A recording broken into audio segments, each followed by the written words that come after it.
Salut les Wargamers, c'est Ivy de French Frame Show, votre chaîne de rapport de tuto et live peinture. Aujourd'hui je suis en compagnie de Moyashi. Deuxième sélection en équipe de France. D'ailleurs la première fois c'était en Chaos Knight qui vient nous présenter pour la nouvelle édition de Warhammer 40 000. On est ici sur une faction de gros robots. L'Imperium a les chevaliers impériaux, le chaos a les mêmes mais version corrompue, un petit peu plus badass. Qu'est-ce que tu peux nous dire sur leur gameplay, comment ça se joue? Dis-nous tout dans cette 10e édition. Alors c'est une armée qui est très axée sur le tir, très mobile, très résistante puisqu'on va jouer essentiellement des véhicules avec des hautes valeurs d'endurance et de sauvegarde qui ne vont pas avoir le défaut de ceux des autres factions puisque grâce à certains stratagèmes, grâce à certaines compétences, on va être extrêmement mobile, s'affranchir des décors, faire ce qu'on veut sur la carte, et c'est très agréable à jouer. Yes, est-ce que c'est une armée par exemple que tu conseillerais à un débutant? Complètement. Déjà, on va jouer entre 6 et 10 figurines, donc c'est plutôt accessible au niveau budget, on va pouvoir les peindre rapidement.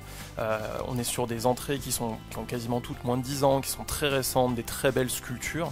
Et ensuite, niveau de jeu, on est sur quelque chose qui est très permissif. On a de la résistance, on a de la mobilité, donc ça permet les erreurs. Et au niveau rejouabilité et peut-être frustration aussi bien quand on l'a dans les mains ou quand on l'a dans la gueule? Alors, rejouabilité, elle est excellente. On a la chance d'avoir un index où tout est bien. Peu importe ce que vous allez mettre sur la table, ça va faire le travail. Il n'y a pas de mauvaises unités chez les Chaos Knight, donc vous allez vous éclater. Il y a du corps à corps, du tir anti-char, du tir léger, on l'a déjà dit, de la mobilité. Ce sera toujours du plaisir, peu importe ce que vous décidez de jouer. Le petit bémol, ça va être pour l'adversaire. On est sur une armée de véhicules, donc quelqu'un qui ne viendra pas équipé va avoir du mal à tomber vos Chaos Knight et ça peut gérer une certaine frustration. Il risque de se retrouver un peu impuissant face à cette marée de véhicules en face de lui. D'accord, bah écoute, t'as déjà répondu à une partie de la question puisque en général on aime savoir justement si son armée est équilibrée au sein de son index, c'est-à-dire est-ce que tout est jouable pour la rejouabilité et aussi versus le reste du monde. Comment est-ce que tu qualifierais donc le RK? Le RK en ce moment, il est dans une très bonne position. Rien n'est à jeter. Il tire fort. Cette V10 pour l'instant, c'est plutôt une qualité importante de savoir gérer son adversaire de loin. Il est vraiment dans un très bon spot de ce côté-là. On l'a dit, la faiblesse des véhicules, ça peut être de pouvoir se déplacer de manière efficace sur la table. Grâce à certaines capacités, il le fait vraiment bien, puisqu'il est l'unique index, à ma connaissance, qui a gardé une manière de vol similaire à la V9. Il peut littéralement s'affranchir des décors, des autres figurines, il est libre comme l'air, et ça, c'est extraordinaire. Comme tu l'as dit, c'est quand même très appréciable de se dire qu'on peut se lancer dans une nouvelle collection avec des figurines qui sont relativement récentes, qui aujourd'hui on est capable de tout affronter, et je trouve qu'en ce début de V9, c'est plutôt appréciable, et même si on tourne cette vidéo alors qu'il y a déjà eu l'augmentation des coûts en points, là pour le coup Gamershop, alors on est pour ou contre en tout cas ce mode opératoire de nerfer le fait que ce sont des figurines imposantes qui voient à travers les fenêtres, leur coût en points maintenant les rend toujours jouables, et ça c'est génial. Complètement. Aujourd'hui, même si c'est plus cher qu'avant, un gros Chaos Knight, ça a une liberté qui est énorme sur la carte. Complètement, il y a quand même peu de manières de s'en cacher. Ça trouvera un moyen d'être efficace, peu importe son coût en points. Il n'y a vraiment aucun souci là-dessus. Et surtout, les petits restent extraordinaires. Eux, ils n'ont pas été touchés. En Chaos Knight, ça va être le cœur de votre armée. Faites-vous plaisir. Pour illustrer tout ça, on va maintenant passer aux règles. Elles sont à deux niveaux. On va avoir la règle d'armée et la règle de détachement. Pour l'instant, on est en index, donc finalement vous allez jouer avec les règles mélangées. On va commencer donc par la règle d'armée. Ça va être les messagers de l'effroi. Puisque si vous choisissez de jouer Chaos Knight, vous allez avoir des effets qui vont être différents dépendamment du round de bataille. Le premier effet, il va donc s'appliquer au premier round de bataille. Tout ça va être cumulatif, c'est-à-dire que quand je vais décrire à partir du troisième round de bataille, il faudra imaginer que ça va s'additionner avec le premier effet, qui est le désespoir. C'est une aura, puisque tant qu'une unité est à 12 pouces d'une figurine et qu'elle doit faire un test d'ébranlement ou de commandement, elle va avoir -1 à ce test. Ensuite, à partir du troisième round de bataille, à chaque fois qu'on tire sur une unité qui est ébranlée, c'est-à-dire qu'elle a raté un test de commandement, et on va voir tout à l'heure justement comment ça va synergiser, alors on va avoir +1 pour blesser, au corps à corps et au tir. Et ensuite, si une unité qui est ébranlée nous cible, elle va avoir -1 pour nous toucher. Ensuite, il y a un petit rappel sur la règle de marcheur super lourd pour nous dire tout simplement que lors de mouvements normaux de désengagement et d'avance, on va ignorer toutes les figurines, même les ennemis, sauf les titanesques. Et avant que tu puisses justement nous parler un petit peu de ces aptitudes-là, je vais parler de l'aptitude de détachement, puisque tout ça combat ensemble. Ça va être forgé dans la terreur, tout simplement à l'étape d'ébranlement de la phase de commandement adverse. Si une unité ennemie est à moins de 12 pouces d'un Chaos Knight, petit ou grand, alors elle va devoir faire un test d'ébranlement, puisque au regard des règles, on considérera qu'elle est à moins de la moitié de ses effectifs, et si c'est une figurine individuelle, qu'elle dispose alors de moins de la moitié de ses PV. Et je vous rappelle que à partir du premier round de bataille, on met aussi -1 justement sur les tests de commandement et d'ébranlement. Qu'est-ce que tu peux nous dire sur ces règles là? Ça paraît super alléchant quoi. C'est excellent. Peu importe votre niveau de jeu, votre objectif, que vous jouiez une fois par semaine à l'assaut du coin, le jeudi soir, ou en tournoi le week-end, peu importe, ça apporte quelque chose. Contre des amis, vous avez une partie un peu plus tranquille, ça ramène le sel qui fait qu'on aime 40K. Vous savez jamais quand est-ce que vous allez rater un test de Battle Shock, vous savez jamais quand est-ce que le pire ou le meilleur va arriver. Vous jouez contre le Chaos Knight, vous allez rater votre test, vous allez perdre votre objectif, ça va relancer la partie, ou inversement, vous jouez Chaos Knight, votre adversaire rate le test, il va avoir plus de difficultés à vous tuer, ça va vous permettre d'utiliser le meilleur de certains stratagèmes. C'est génial. Je suis d'accord avec toi qu'il y a un vrai aspect anxiogène quand on affronte le RK, puisque à chaque fois on serre les miches et on se dit mince, il a réussi son advance, il a 12 de moi, peut-être que cet objectif je l'aurais pas. Et en fait, tout ça, comme tu le dis, ça va apporter le sel de 40K où en fait c'est les meilleures histoires qu'on raconte, c'est quand c'est parti complètement en sgeg ou dans l'autre sens. Donc il y a toujours une bonne histoire à raconter dépendamment d'où on se place. Carrément. Et franchement, ça c'est génial. Je vais préciser aussi qu'il existe au niveau de la règle d'armée les affres lames, puisqu'à partir du moment où vous allez jouer une armée du chaos, vous allez pouvoir prendre les RK en allié, soit avec un gros, soit avec jusqu'à 3 petits. Qu'est-ce que tu penses justement du RK en allié? En allié, il y a vraiment des choses très sympas à faire, notamment du côté du Thousand Sun. La petite faiblesse qu'on pourrait trouver aux armes du Chaos Knight de manière générale, c'est le manque de pénétration d'armure. La force est très souvent bonne, les dégâts aussi, la quantité de tir, j'en parle même pas. Et le TS, qu'est-ce qu'il fait? Il a cette capacité de retirer les sauvegardes d'armure. Et ça donne des combos... Voilà.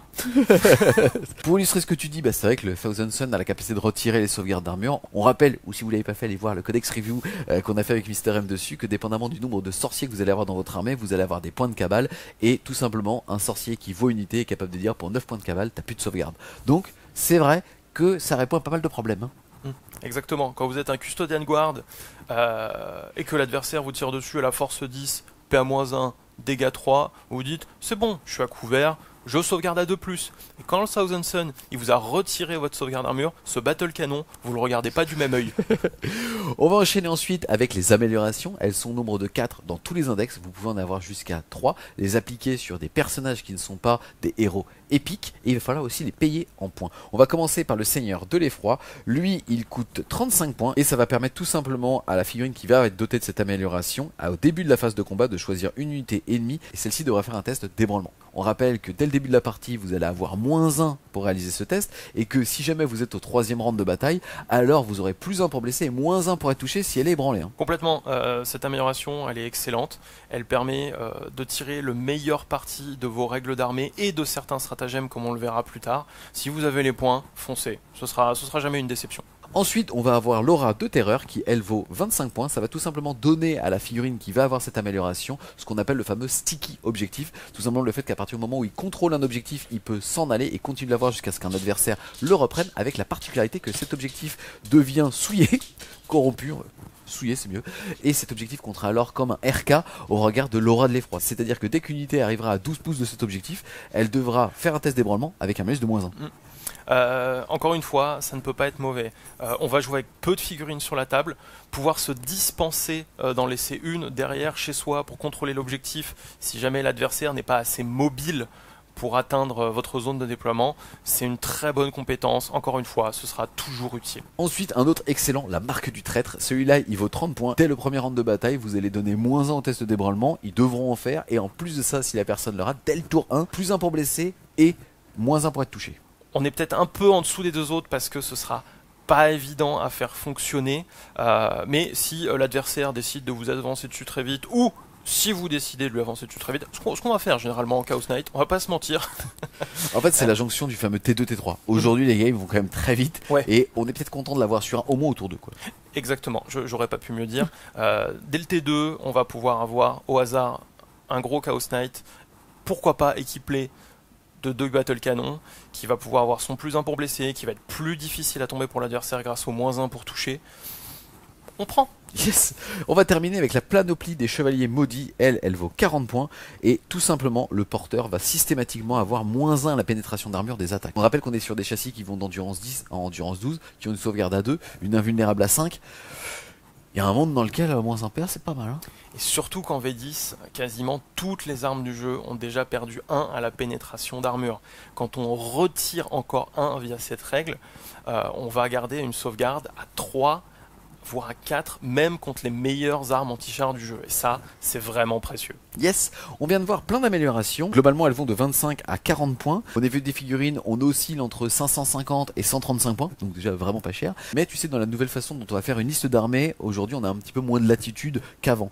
Est-ce qu'aujourd'hui, si très, j'en sais rien, 100 points, tu prends 2 améliorations, ou est-ce que tu vas chercher des alliés? Et donc, ma deuxième question, c'est qu'est-ce que tu penses des démons en alliés pour les Chaos Knights? Ce sont de très très bons alliés pour les Chaos Knights. Encore une fois, on va jouer avec peu de figurines, on ne pourra pas être partout à la fois. Le démon nous amène cette possibilité. Déjà, il nous apporte une source d'agents solitaires.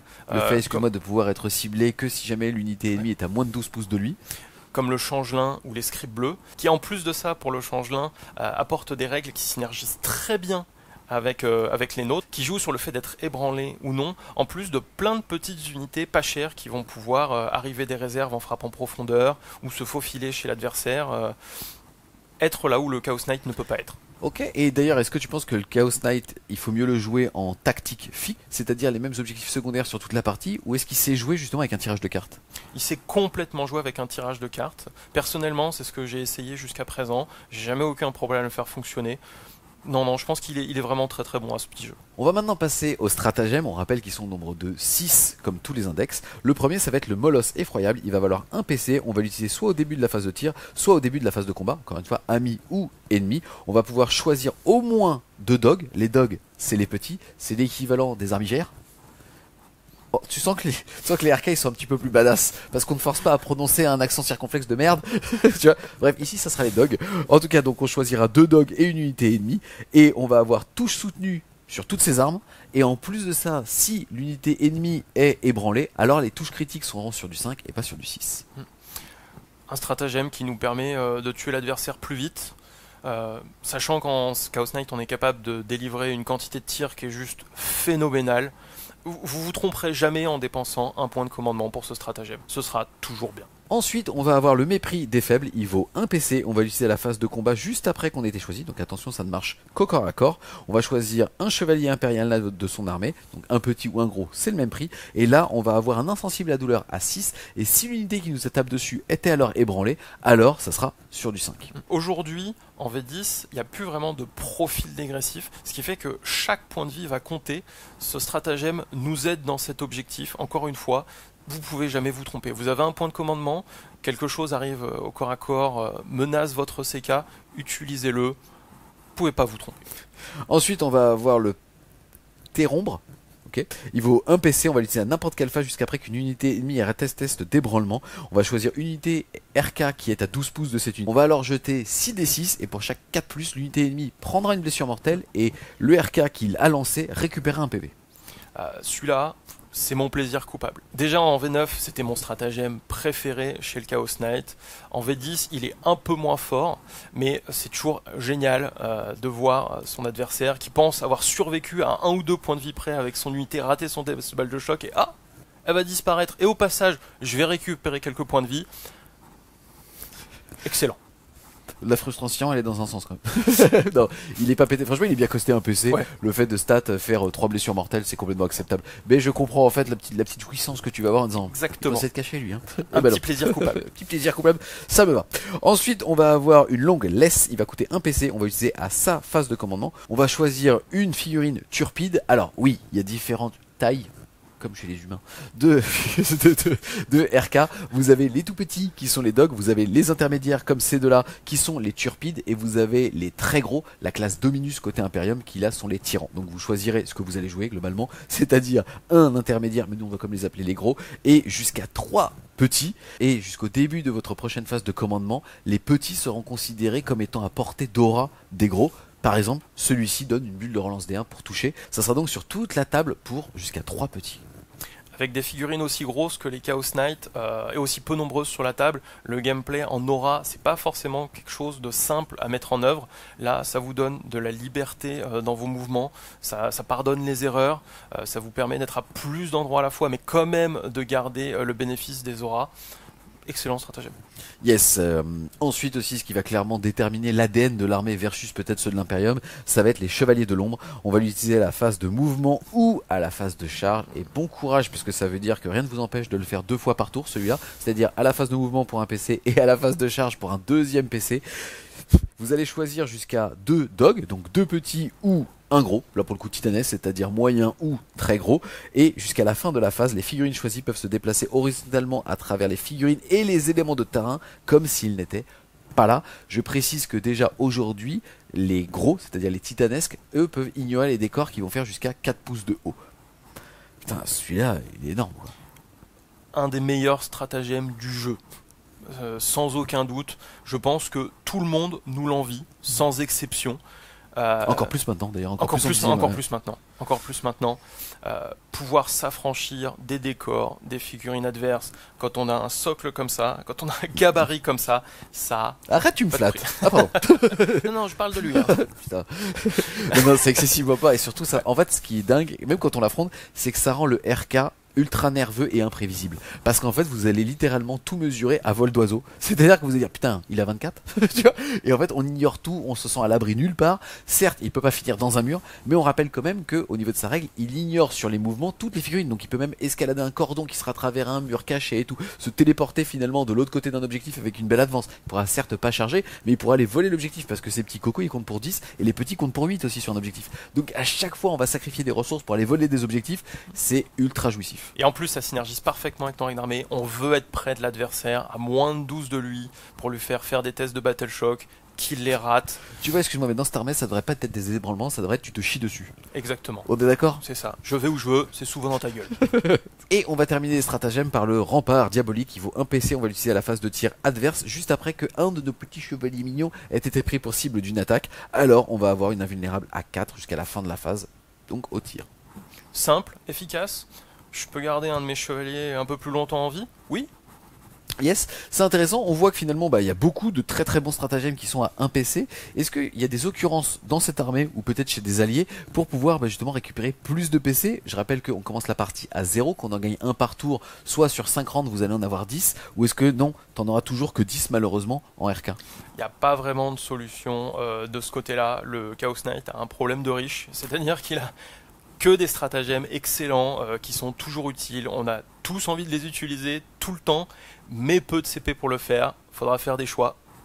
En soi, excuse-moi, mais quand tu vois que pour un PC tu fais 2 petits qui traversent les murs, ou pour un PC t'as 3 petits et un gros qui vont pouvoir se buffer en relance D1 n'importe où sur la table, donc globalement le fait de pouvoir avoir 10 leviers dans la game, ça suffit. Hein.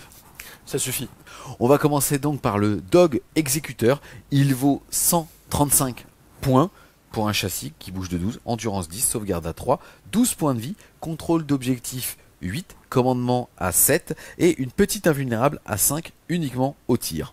Il va avoir comme aptitude le fait que si jamais il cible une unité qui est en dessous de sa demi-effectif, alors il va pouvoir ajouter 1 au jet de touche. Ça marche au corps à corps au tir et il va quand même être équipé de 2 autocanons dog, c'est-à-dire faire 8 tirs qui vont toucher sur du 3, force 9, PA-1, dégâts 3 et ensuite il choisira entre un fuseur de souffle de dragon ou d'une mitrailleuse. Déjà toi, comment est-ce que tu les équipes et qu'est-ce que tu penses de cette unité?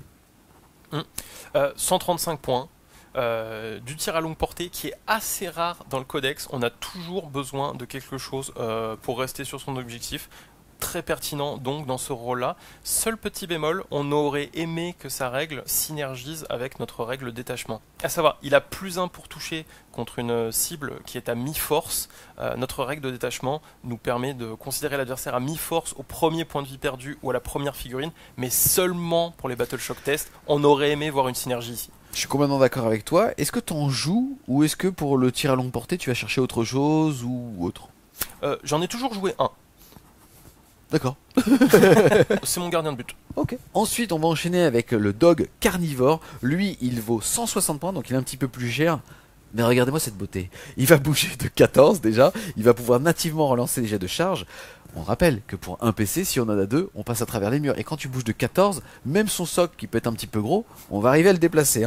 Ensuite, il va quand même faire soit 6 attaques de force 10, PA-3, dégâts 3, soit 12 attaques de force 8, PA-2, dégâts 1. Et en plus, si jamais tu choisis, il peut aussi taper avec ses petites griffes pour faire 6 attaques de force 12, PA-3, dégâts D6 plus 2. Qu'est-ce que t'en penses ? Il est magnifique, très bien costé, très beau profil, un peu méta-dépendant puisque il ne sait pas tuer au corps à corps aujourd'hui ce qu'on veut tuer, à savoir Déterminator, mais suivant l'évolution des coups en points, de la méta, du jeu, on a potentiellement une des futures meilleures unités du codex. J'aime bien ce que tu dis en fait, le fait de dire qu'en tout cas il est bien costé. Et ça c'est important en fait d'avoir une figurine qui est équilibrée, qui a une optique de jeu qu'on va pouvoir mettre. Ça dépendra juste de ses adversaires ou en tout cas de la période et des effets de mode. Ensuite on va avoir le Dog Brigand, c'est la version full tir, il vaut 150 points. Lui il bouge de 12 comme son cousin de tout à l'heure. Il va être équipé d'un canon rotatif Avenger qui fait 12 tirs de force 6 PA-1 dégâts 1, qui touche nativement à 2+. Ok. Et d'un lance-souffle de démon qui va faire 2 tirs de force 12, PA-4, dégâts D6, qui touche toujours à 2+. Et petite aptitude très sympa, c'est Brigand, s'il tire sur l'unité ennemie la plus proche, alors il a en plus de ça, -1 à la PA supplémentaire. Et comme tous les autres dogs, il va pouvoir choisir entre une mitrailleuse ou un multilanceur Avoc. La meilleure unité de cet index, on a la quantité, on a la qualité. Son seul défaut, c'est qu'on peut en mettre que 6. Et qui coûte 50 balles, non? Plus sérieusement, tu joues combien aujourd'hui dans une liste à peu près? Le maximum. D'accord. C'est avant tout un modéliste, il adore la figurine, on peut comprendre. Pour le beau jeu. Plus sérieusement, 150 points, tu touches à 2 de base, c'est magnifique. Hein. C'est incroyable. Peu importe, il sait tuer les chars, il sait tuer l'infanterie. Il est mobile, encore une fois, comme toutes les unités de cet index. C'est vrai, excuse-moi, mais on n'en a pas parlé, parce que moi, comme un teuteux, je disais, oh, regardez, il bouge de 14, il passe à travers les murs pour un PC. Mais finalement, quand vous êtes aussi bien en anti-troupe, en plus, si jamais vous arrivez à bien vous positionner, c'est-à-dire pour que la figurine la plus proche, ça soit votre cible, pour avoir finalement 12 tirs, mais qui passent de PA-1 à PA-2, ou de PA-4 à PA-5, bon, à ce moment-là, remarque qu'avec les couverts, il y a comme un monde dans lequel même la PA-5, on va aimer, hein, et putain, qui touche à 2. Donc finalement, c'est peut-être même t'en as 2, c'est eux que tu fais passer à travers les murs juste pour aller chercher des champs de vision. Exactement, c'est une des grosses forces du CK, une des grosses forces de ce brigand, il va trouver sa cible. S'il veut vous tirer dessus, il va trouver un moyen de vous tirer dessus. Je vais juste préciser, il vaut 150 points. On rappelle qu'aujourd'hui, vous pouvez mettre en format 2000 points, vous pouvez mettre jusqu'à 500 points en renfort stratégique. Ça veut quand même dire que vous pouvez en mettre 3 gratuitement qui arriveront à 6 pouces d'un bord de table. C'est pas rigolo. Hein. Ah non, c'est pas rigolo. Ça veut dire que l'adversaire va devoir le prendre en compte, va devoir jouer en conséquence.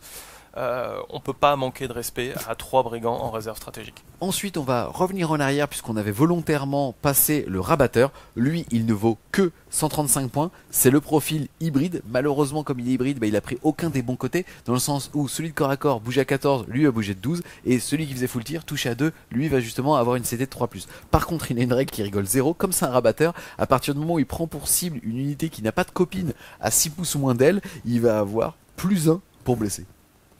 C'est excellent. On peut lui mettre donc une Gatling ou un fuseur suivant ce dont on va manquer comme ressources anti-infanterie, anti-char dans sa liste. Il a une excellente arme de corps à corps.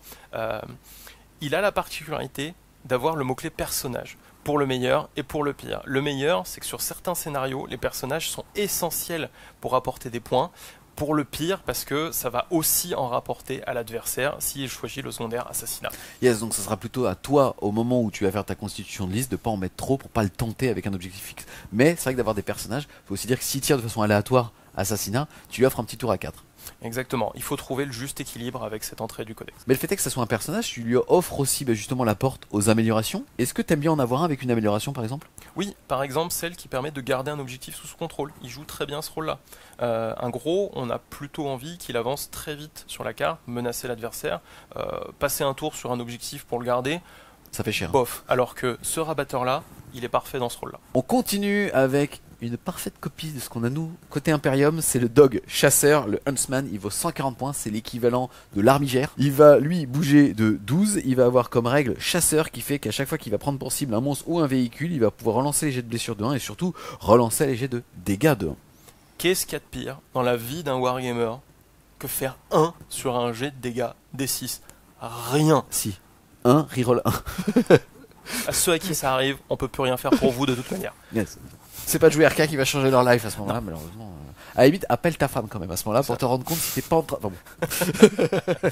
Peut-être un peu en dessous ses camarades, mais pour moi, cette règle-là, elle vaut tout l'or du monde. Yes. Est-ce que t'en intègres ou est-ce que tu préfères finalement ne pas aller chercher la polyvalence mais aller à chaque fois full tir, corps à corps ou autre? Personnellement, j'en ai toujours joué dans mes listes pour éviter d'avoir trop de rabatteurs dont on a précédemment parlé qui ont le mot-clé personnage. J'ai comblé le vide avec ceux-là qui permettent quand même d'avoir un anti-char très très décent. Et puis ça reste un Chaos Knight. Hein. On passe maintenant au gros, ou en tout cas aux intermédiaires. On va commencer par le chevalier Pillard. Il vaut 470 points. C'est bien de commencer par lui parce que c'est sans doute le plus polyvalent. Il va avoir comme première aptitude l'effroyable domination qui fait tout simplement que quand un dog est à 9 pouces ou moins de lui, alors il va pouvoir ajouter 1 à ses tests d'ébranlement, sous-entendu au test de commandement qu'il va devoir faire. Ça fait qu'il passera indirectement à un commandement de 7 à 6 qui devient alors excellent. Ensuite, il va avoir comme aptitude haine bouillonnante puisqu'à chaque fois qu'il va s'activer pour combattre ou tirer, il va pouvoir relancer un jet de touche ou un jet de blessure, et j'en parlais tout à l'heure, il va pouvoir être équipé avec double arme comme il veut. Donc comment est-ce que toi tu recommandes de l'équiper? Double Gatling, double obusier, double canon thermal? Cette double arme de tir, c'est sa particularité que nous envie très fortement son cousin impérial. Ouais, grave. Et tout est bien. Qu'on parle d'une double Gatling, être capable de tirer 36 fois, force 6, PA-2, dégâts 2, peu importe ce que vous choisissez comme cible, on va faire du dégât, on va lancer plein de dés, on va être heureux quoi. C'est vachement intéressant ce que tu dis parce que on prend même l'exemple. Aujourd'hui, on tire dans un pack par exemple de Terminator. On rappelle que même s'ils ont un bon commandement, ils vont avoir -1 à ce commandement. Si on a 12 pouces ou -2, ils vont devoir faire un test d'ébranlement. Donc potentiellement, il faut se dire qu'à chaque fois qu'on va tirer avec une arme et qu'on va être un petit peu en mode guérilla aussi, il est possible d'avoir le +1 pour blesser. Et donc, quand tu commences à dire je suis force 6 mais j'ai +1 pour blesser, je vais quasiment blesser toute l'infanterie sauf les Wraith ou ce genre de choses sur du 2+, ça fait pas rire. Hein. On est capable de menacer n'importe quoi. Ok, et c'est tout ou t'as d'autres configurations cool? Alors non, encore une fois, celle qui marche très bien en combinaison avec le Thousand Sun, par exemple, c'est l'obusier Pillard. On est capable de monter contre une horde de plus de 20 figurines à plus d'une trentaine de tirs, force 10, PA-1, dégâts 3. Yes, il va faire à 72 pouces D6 plus 3 tirs. Si on en a 2, on fait donc 2D6 plus 6 tirs. En plus de ça, il est déflagration. Ça veut dire qu'à chaque fois que vous allez tirer sur une unité qui contient au moins 5 figurines, vous ajoutez un tir par tranche de 5. Donc même si vous tirez sur 5 Space Marine, comme c'est en plus de ça par arme, vous allez faire 2D6 plus 8. Et comme il est tir rapide et qu'il a quand même une portée de 72 pouces, quand vous tirez à mi-portée, c'est-à-dire à 36 pouces, vous êtes tir rapide D6 plus 3. Donc, sans même parler de déflagration, à minimum, vous allez faire par arme 2D6 plus 6. Donc, 4D6 plus 12 si vous lui mettez la double Gatling plus déflagration. C'est bien? Il m'a jamais pour déçu. le chaos.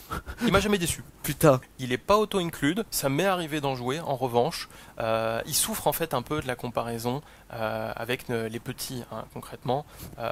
Pour le prix d'un pillard, on peut avoir 3 brigands, et il va souffrir directement cette comparaison. Ensuite, on va avoir la version la moins chère des grosses avec le chevalier profanateur qui vaut 450 points. Lui, il va avoir comme première aptitude cruauté obsessionnelle qui fait qu'à chaque fois qu'à la phase de tir il cible un monstre ou un véhicule, il va avoir blessure dévastatrice, c'est-à-dire qu'un jet de blessure de 6 transformera les dégâts subis en blessure mortelle. Et aussi tyrannique qui est une aura qui fait que les petits à 9 pouces ou moins de lui vont pouvoir relancer les jets de touche de 1 au tir. Il va être équipé nativement d'un destructeur laser profanateur qui va faire 3 tirs qui touchent à 2, force 18 PA-4, dégâts D6 plus 3, et au choix au corps à corps, soit d'une tronçonneuse, soit d'une griffe. Qu'est-ce que tu préfères au corps à corps? Je pense qu'on préfère la griffe, tout simplement pour une meilleure utilisation du stratagème épronage. Yes, je rappelle, à partir du moment où avec un véhicule vous avez fait une charge, pour un PC, vous allez jeter un dé par point de force que vous avez. Si jamais vous avez une force supérieure à l'endurance de votre adversaire, autant vous dire qu'avec une force de 20, je pense que ça sera systématique. Vous allez rajouter 2 dés, soit vous allez jeter 22 dés et pour chaque 5 plus, vous allez faire une blessure mortelle. Vous êtes capé à 6, mais donc ça veut dire que pour un PC, dès que vous chargez, vous faites 6 blessures mortelles. Qu'est-ce que tu penses de celui-là? Est-ce que tu le joues ou est-ce que tu préfères encore une fois d'autres choses? Je l'ai joué en V9 et je continue de le jouer en V10 pour une raison très simple et à la fois surprenante. En Chaos Knight, on sait pas tuer un rhino de loin. Ouais. Et quand on s'approche de l'adversaire avec un brigand ou un carnivore, on a plutôt envie de faire des dégâts au contenu des transports, pas au transport en lui-même. Et ce Desecrator, son arme, elle est vraiment taillée pour tuer un rhino. En effet, quand t'es à 2+, PA-4, donc pas de sauvegarde pour le rhino. S'il est à couvert, au pire, il a une 6+. Dégâts des 6+3, oui, c'est pas mal. Hein. Et en plus de ça, comme il synergise avec les petits, dès qu'ils sont à 9 pouces, ils peuvent relancer les 1 pour toucher, au tir en tout cas. Il touche à 2+, relance des 1, on est sur quelque chose d'assez stable. Hein. Exactement. Le Chaos Knight, c'est plutôt une armée de tir. Il nous apporte une relance des 1 au tir. Rien de plus à rajouter. On continue avec celui de la finesse, c'est celui qui n'a que des armes de corps à corps, c'est donc le saccageur, le rampage en anglais. Il porte mieux son nom en anglais qu'en français. Je pense que quand tu présentes ta liste, tu fais ça un saccageur. Non, c'est un rampage. Tu vois, d'ailleurs, j'ai vu, j'étais beaucoup plus viril quand je l'ai dit en anglais. Hein. Tu m'as fait peur. Et encore, t'as pas tout vu. C'est clairement le moins cher, il est à moins de 400 points, 395 points. Il va avoir comme première aptitude soif de sang, qui fait que quand il a fait un mouvement de charge, il va avoir touche soutenue 1, c'est-à-dire qu'à chaque jet de 6 pour toucher, il fera une touche supplémentaire. Et surtout, une fois par partie, il peut déclarer qu'il va avancer et charger. Donc il bouge de 12, pour un PC il passe à travers les murs, ça rigole pas du tout. Et aussi, carnage frénétique, il va permettre aux petits de relancer les jets de 1 pour toucher au corps à corps. Pour les amoureux de la finesse, si vous essayez de faire quoi que ce soit d'autre que d'avancer tout droit avec ce gros gaillard, vous êtes dans l'erreur. Il est là pour ça, il le fait très bien. Est-ce que tu penses quand même qu'aujourd'hui c'est méta ou est-ce qu'il faut mieux aller chercher un petit peu de polyvalence? En fait, globalement, l'advance charge, quand on est capable de traverser les murs, il n'y a pas pire pour son adversaire. Parce que vous êtes sur la variance de 3d6 plus 12 pour justement la charge. Pour un PC, vous le faites à la phase de mouvement. Si jamais vous êtes deuxième joueur, vous pouvez le faire T1 parce que vous allez passer à travers un mur à la phase de mouvement. Deuxième PC, puisque vous êtes à 2 à la phase de charge, c'est extraordinaire à jouer. Maintenant, est-ce que tu penses réellement que c'est mieux qu'autre chose? Non, mais c'est essentiellement un problème de méta. Il a le même problème que notre ami le carnivore, c'est qu'aujourd'hui il ne sait pas très bien tuer un Terminator ou un véhicule lourd, et c'est principalement ce qu'on va rencontrer aujourd'hui sur les tables de jeu. Mais qui sait, dans le futur... On continue avec le Chevalier Abominable, c'est donc le nouveau en tout cas qui est arrivé avec la 9ème édition. On est sur une figurine à 455 points, il bouge de 10. Derrière il va avoir deux aptitudes, le premier c'est le Vortex de Terreur qui fait qu'au début de votre phase de tir vous allez faire à une unité ennemie à 12 pouces ou moins un test d'ébranlement. Comme vous serez en plus de ça à 12 pouces, pour l'instant avec la petite détachement il aura aussi -1 pour faire ce fameux test. Et il va aussi avoir la Tempête Warp qui fait qu'à la fin de votre phase de mouvement vous allez jeter un D6 pour chaque unité ennemie à 9 pouces ou moins de lui. Et sur 3+, elle prendra des 3 blessures mortelles. Je précise, il n'y a pas besoin de champ de vision. Ensuite, au niveau de son équipement, il est équipé avec le crémateur Volkit, c'est donc le gros canon qui est juste ici pour faire 9 tirs de force 12, PA 0, dégâts 3, mais blessure dévastatrice, ça fait que sur 9 tirs, à chaque fois que vous allez faire un 6 pour blesser, ça sera 3 blessures mortelles. Et ensuite, au corps à corps, il est équipé avec son électro-fléau qui est juste ici, qui va faire 9 attaques de force 10, PA-2, dégâts flat 3, et il va avoir 3 attaques bonus de force 8, PA-1, dégâts 2. Il distribue quelques blessures mortelles à l'adversaire, il est capable de lui faire des tests d'ébranlement en dehors de sa phase de commandement, c'est-à-dire qu'il ne pourra pas utiliser le stratagème générique pour s'en protéger. Vu toutes les synergies qu'on a avec cette règle, ça peut être intéressant. Ceci dit, on est sur l'entrée qui va énormément souffrir de la comparaison avec tout le reste du codex. Il a le cul entre plein de chaises, il fait tout moyennement, rien vraiment bien. Il souffre aussi, excuse-moi, de la fin de la phase de psy, où pour le coup, là, lui, toute sa règle a été remplacée par le fait que c'est une tempête warp, alors que historiquement, c'était le seul RK sorcier. Donc on l'utilisait soit pour faire des blessures mortelles, soit pour balancer des sorts, ou potentiellement faire des actions psychiques. Aujourd'hui, tout ça, malheureusement, a disparu, quoi. Ils lui ont un peu retiré sa spécificité, celle qui a fait sa gloire en V9, le fait d'être un psycheur. On change de gabarit, on va passer au très gros, on va passer au Chevalier Tyran, il vaut 555 points, il bouge de 8, endurance 13, sauvegarde à 2, 24 points de vie, OC10, tout comme ses cousins, invulnérable à 5, il va avoir deux aptitudes, la première c'est l'égide impériale qui fait que les dogs à 6 pouces ou moins de lui bénéficient du couvert, ça c'est pas mal, et aussi bastion de corruption. On aurait aimé avoir ça côté Imperium, qui dit tout simplement que les unités ne peuvent pas être placées quand elles viennent des renforts à moins de 12 pouces de lui. Il est donc immunisé à toutes les charges des figurines qui arrivent des réserves. Excellentes aptitudes de résistance, excellentes aptitudes tout court. Il est capable de résister aux meilleures armes anti-char. Je rappelle qu'on a une amélioration qui permet de réduire la PA des attaques qui le ciblent de 1. Il est le porteur parfait pour ça. interdire les frappes en profondeur à 12 dans un jeu qui aujourd'hui repose énormément sur celle-ci. Peut-être une des meilleures règles du codex. Yes, mais est-ce que t'en joues? Oui. Déjà, son lance-flamme, énorme synergie avec le stratagème Overwatch qui permet d'intercepter n'importe quelle unité qui voudrait te faire du mal avant qu'elle ait le temps de faire quoi que ce soit. Et surtout, le lance-harpon est enfin une vraie arme. Yes, pour illustrer ce que tu dis, il faut imaginer donc qu'à la phase de tir, à 18 pouces, vous allez cibler une unité et vous allez ignorer le couvert et faire 3d6 touches de force 8, PA-2, dégâts 2. Et qu'après la personne elle va se déplacer et donc vous allez lui remettre pour un PC 3d6 touches de force 8, PA-2, dégâts 2. Et tu parlais du harpon, on est clairement dans l'ulti-violence, on va faire un tir à 18 pouces mais qui va toucher à 2. Donc ça change beaucoup. Force 24 qui va donc blesser à 2, ça change beaucoup. PA-6, il n'ignore pas couvert. Il ignore pas le couvert, c'est clairement un défaut. Quand on est PA-6, il va quand même avoir anti-monstre, anti-véhicule 4+. Ça va pas vous permettre de blesser à 4, ça va surtout vous permettre de transformer ces putains de 12 dégâts en blessure mortelle sur un 4+. Et quoi qu'il arrive, il avait blessure dévastatrice, ça veut dire que vous ferez 12 BM sur du 6 même si vous ciblez autre chose. Belle pépite. Belle pépite. Pas un peu cher? Un peu cher malheureusement, il fait partie de ceux qui ont le plus souffert de l'augmentation de coût en points. Petite question, côté Imperium, on en a deux gros, c'est-à-dire qu'on a le Castellan et le Valiant, un justement avec lance-flamme harpon, et l'autre qui fait beaucoup plus de tirs à longue portée. Là, c'est le même profil qui partage toutes les armes. Est-ce que tu vois une autre configuration ou non, finalement, t'as quand même envie pour quand tu l'as, d'avoir justement le harpon et l'autre. En plus, certes, il bouge que de 8, mais il peut passer à travers les murs quand même. Non, clairement, le harpon et le lance-flamme volent clairement la vedette aux autres configurations possibles. On a fait le tour des différentes datasheets et avant justement de discuter un petit peu de ce qu'on met dans une liste, quelles sont les conclusions autour de cette armée, tu voulais un petit peu nous parler de Forge World. Alors, Forge World qui a malheureusement aussi énormément souffert des augmentations de coûts en points. Ceci dit, il reste une petite pépite, le Castigator. Excellent volume de feu, on est capable d'envoyer 18 tirs qui vont toucher à 3, on est force 6, PA-2, dégâts 2, et surtout par rapport à la Gatling classique de l'index, on va relancer pour blesser. Son bonus d'aura est aussi très intéressant puisqu'il va donner à tous vos petits Chaos Knight tir soutenu 1, et ce sans utiliser le stratagème. Il vaut 480 points. Malheureusement, c'est un petit peu la seule unité qu'on retient côté Forge World pour l'instant. Hein. Ce qui est très intéressant, c'est que je trouve que Game Workshop a encore une fois super bien géré la notion de Imperial Knight et Chaos Knight. On est beaucoup moins stable, mais on est beaucoup plus versatile, on a une meilleure mobilité, et qu'est-ce qu'on a envie de mettre dans la tronche de l'adversaire. Non mais c'est cet aspect très animal en fait quand on joue ça. À mon avis, quand tu vas acheter des dés, il y aura plus de haine. Ils auraient limite pu rajouter une règle qui disent vous n'avez pas le droit de reculer vers votre bord de table. Ce qui est l'ancien secondaire en plus des Exactement. Icar, ouais.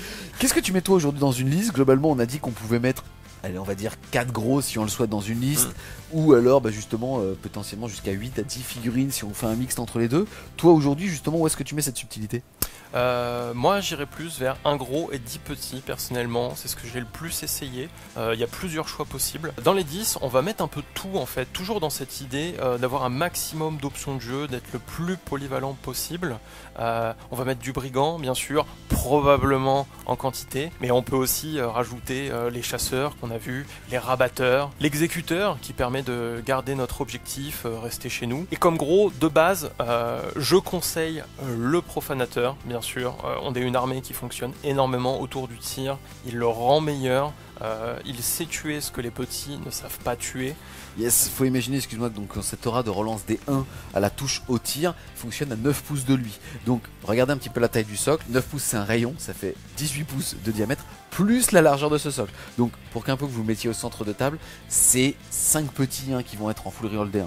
Et si c'était pas assez, il nous reste toujours ce stratagème qui permet à 3 petits d'emporter cette reroll avec eux, où qu'ils soient sur la table. On a donc fait le tour de ce qui va faire le Chaos Knight. Un grand merci à toi Moyashi justement d'être venu nous présenter ta faction. On verra si c'est celle que tu présentes au championnat du monde.